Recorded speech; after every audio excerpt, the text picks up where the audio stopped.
سارے دعا کیجئے کہ مرتے وقت کلمہ طیبہ نصیب ہو۔ اچھا یہ ایک کتاب ہے، اس کے بعد آپ نے بڑی ساری اس کے اندر تفصیل بیان کی، اس تفصیل میں میں نہیں جاتا کیونکہ قبلہ آدھا تو میں نے کر دیا ہے، باقی بھی آپ کی محنت کے ساتھ انشاءاللہ ہو جائے گا۔ یہ دوسری کتاب ہے اخلاق صابری، یہ آپ نے ترجمہ اور تسہیل کیا ہے۔ تسہیل آگے کسی تخریج چیز کو آسان کر کے پیش کرنے کا نام ہے۔ بڑی مشکل چیزیں ہوتی ہیں عربی کے اندر، جو لوگ جانتے ہیں، جو درس نظامی کرتے ہیں وہ جانتے ہیں کہ وہ بڑی مشکل سی عربی کی گرامر ہوتی ہے۔ اسی طرح فارسی کی کتب کا ترجمہ کرنا یا پھر عبرانی زبان یا سنسکرت زبان کا ترجمہ کرنا یہ بڑا مشکل ہوتا ہے، تو اس کو عام زبان میں، میری باتیں شاید آپ کے سر سے گزریں لیکن انشاءاللہ مفتی صاحب دلوں تک پہنچا لیں گے کہ وہ جو ہے وہ بالکل آسان عوام کی اپروچ تک، کانوں تک اور دل تک رسائی حاصل کرتے ہیں۔ یہ اس انداز سے آپ نے اس کا ترجمہ کیا ہے۔ میں وہاں سے چند ایک باتیں جو ہے وہ نکالنے کی کوشش کرتا ہوں، اگر مجھ سے نکل پائیں تو، ویسے نکالی ہوئی تھی میں نے۔ آپ نے یہاں پر بڑے تصوف کے، جسے کہتے ہیں کہ دریا کو کوزے میں بند، سمندر کو کوزے میں بند کر دیتا، تو آپ نے یہ چھوٹی سی کتاب لکھ کر چشتیوں پہ یہ احسان کیا ہے کہ ہمیں کم از کم سالکین بننے کے اندر اب کوئی مشکل نہیں ہے، سالک بننا اب ہمارے لیے بڑا آسان ہے۔ مختلف رسائل کو ایک ہی جگہ اکٹھا کر کے یہ چھوٹی سی کتاب، ویسے بھی چشتی جو ہے وہ آسانی دیتے ہیں، اتنے زیادہ رولے ڈالتے بھی نہیں ہیں، اللہ کا بڑا احسان ہے۔ مالک کریم نے غالباً 18 اپریل 2006 کو مجھے سلسلہ نقشبند کی خلافت عطا کی تھی، لیکن میں نے وہ چھپا کے رکھی ہوئی ہے۔ وہ بعد میں کی ڈر لگتا ہے اس سے، کیوں ڈر لگتا ہے؟ اتنے زیادہ چلے کرنے کس نے، اتنے زیادہ مراقبے اور اتنی زیادہ وہ دعوت، بڑا سا مشکل ہوا۔ پھر یہ قادریہ نشائیہ بھی ہے، اور پھر جب 6 مارچ 2021 کو حضور کے ہاتھ کے اوپر خلافت الحمدللہ ملی ہے، اس کے بعد 3 کام انہوں نے دیے ہیں، کوئی چلہ مجھ سے نہیں کروایا اور نہ ہی شاید وہ مجھ سے کروائیں، کمزور سا بندہ ہوں، لیکن جو کام مجھ سے وہ لے رہے ہیں بہرحال وہ بھی کسی طاقتور سے کم نہیں ہے، اس کے لیے آپ ان کے لیے سبحان اللہ کہیے گا۔ اچھا، تصوف اسلام سے جدا کوئی نیا دین نہیں ہے۔ ہمارے ہاں ایک غلط فہمی ہے نا کہ تصوف جو ہے وہ ایک نیا سا دین پیش کر دیا جاتا ہے، لیکن تصوف اسلام سے جدا کوئی نیا دین نہیں ہے، نہ نیا مذہب ہے۔ تصوف ایک نظام عمل ہے، لفظ پہ غور کیجیے، تصوف ایک نظام عمل ہے، the management system of your life, زندگی کو گزارنے کا جو سسٹم ہے نا جسے حسن معاشرت کے اندر لکھ دیا گیا ہے، اور حسن معاشرت کو نکھارنے کے لیے ایک کتاب اور ہے، اس کا نام نصاب شریعت ہے، کہ اگر آپ معاشرے کا حسن نکھارنا چاہتے ہیں تو پھر نصاب شریعت کو پڑھ لیجئے، دونوں چیزیں جو ہے وہ آٹومیٹکلی آپ کی ایڈجسٹ ہو جائیں گی۔ تصوف صرف اقوال کا مجموعہ نہیں، صرف کرامتیں بیان کرنا تصوف نہیں ہے۔ یہ اڑ گیا، وہ نیچے آ گیا، یہ اوپر چلا گیا، یہاں پہ بھی کوئی کرامت ہو رہی ہے؟ اچھا، گنا توڑنا بھی ایک کرامت ہے، بڑا مشکل ٹوٹتا ہے نا، اور وہ بھی اتنی ٹھنڈ میں۔ اچھا جی، یہ بھی کرامتیں جو ہیں، یہ صرف یہ بیان کرنا جو ہے یہ تصوف نہیں ہے، کرامت نکالنا تصوف۔ وہ زمین سے کرامت نکلی ہوئی ہے، اس وقت ایک کوٹھے کی شکل اختیار کر کے، اور اس کے اندر 8 فٹ کا وہ رنگ بھی ڈلا ہوا ہے، اور اس کے اندر پاک اللہ کے پاک کلام کے چند کاغذات بھی موجود ہیں۔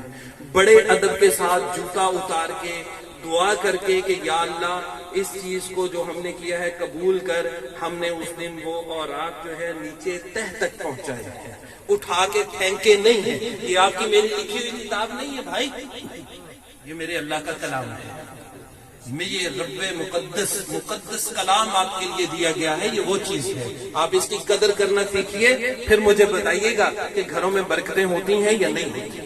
ہم ادب نہیں کرتے، ایک ادب آتا ہے، بس لپیٹو، ایسے کر کے اکٹھا کرو، ماتھے کو چومو اور ٹکا دو، یہ ادب آتا ہے ہمیں۔ اس کے بعد اگلے ادب بھی موجود ہیں، اس کو نکالو، پڑھو، پڑھنا سمجھ نہیں آ رہا تو اس طرح کے بزرگوں کی لکھی ہوئی جو آسان تشریحات ہیں ان کو ہی پڑھ لو، پڑھنے کے بعد کہیں نہ کہیں تو دل کرے گا نا کہ میں قرآن پاک کی اس عظیم کتاب کو کھول کر دیکھوں جو اس وقت پوری دنیا کی واحد کتاب ہے جو بار بار پڑھی جائے۔ اچھا جی، تیز پڑھوں گا اور پھر انشاءاللہ وائنڈ اپ ختم کر دوں گا۔ تصوف و معرفت سے لبریز اولیاء کاملین کا ہی کارنامہ ہے کہ جنہوں نے دنیا بھر کے بر اعظموں کی وسعتوں میں دین اسلام کا پیغام پہنچایا ہے۔ آپ کیا سمجھتے ہیں کہ انہوں نے زمینیں بنائی ہیں؟ آپ کیا سمجھتے ہیں کہ وہ جو اتنی ہجرت کر کے جا رہے تھے وہ کیا اپنی نسلیں سنوارنے کے لیے وہاں پہ خرید و فروخت کرنے جا رہے تھے؟ انہوں نے بر اعظم سے بر اعظم کا سفر کیا ہے۔ کراچی کتنے لوگوں نے دیکھا؟ ہاتھ کھڑا کیجیے، ٹی وی پہ نہیں، خود جا کر۔ اچھا یہ دیکھیں، مطلب 30% کے قریب کراچی جو اپنے ملک میں موجود ہے اس کو نہیں دیکھا۔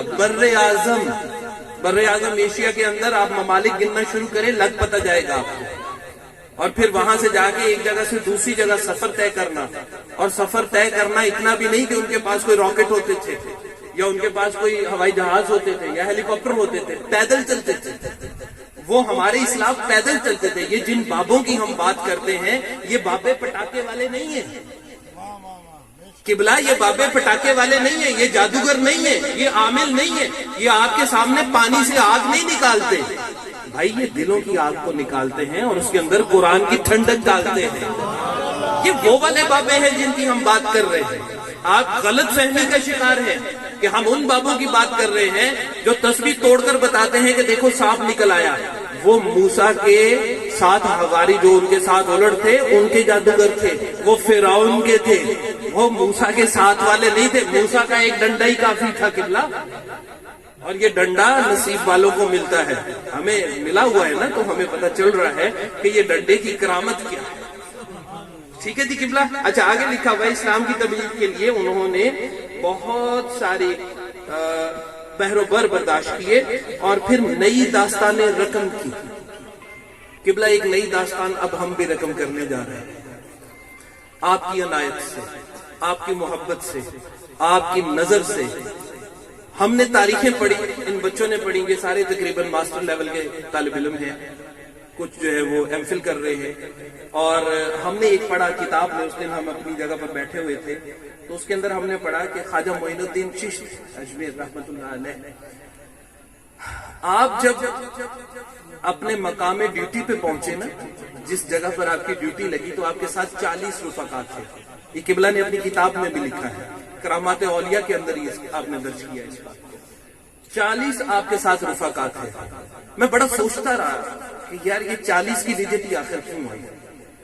پھر پتہ چلا ساری نمازوں کی تعداد میں الحمد کی تعداد گنی نا تو وہ 40 نکل گئی، اور پھر جب اس میں سنت اور نوافل کو ڈالا گیا تو وہ 70 نکل رہی تھی۔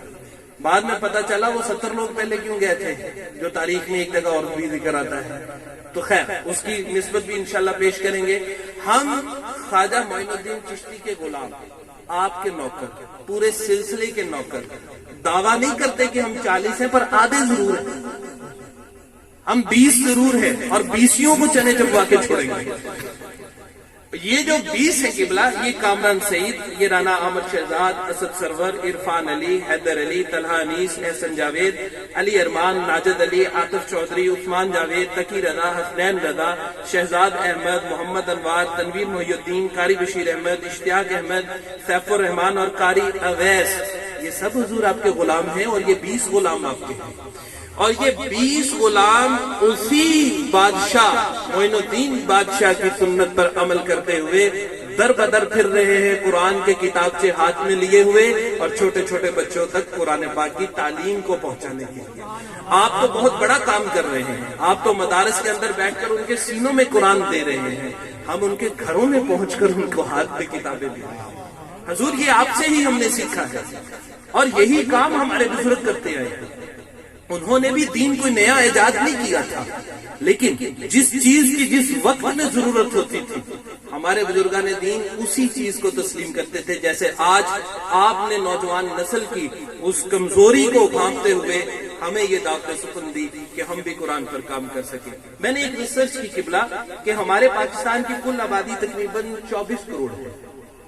24 کروڑ آبادی کا آپ کو بھی حیرت ہوگی، تقریباً 9 سے 10 کروڑ کی عمر میں 16 سال کے قریب بچوں کی تعداد آتی ہے۔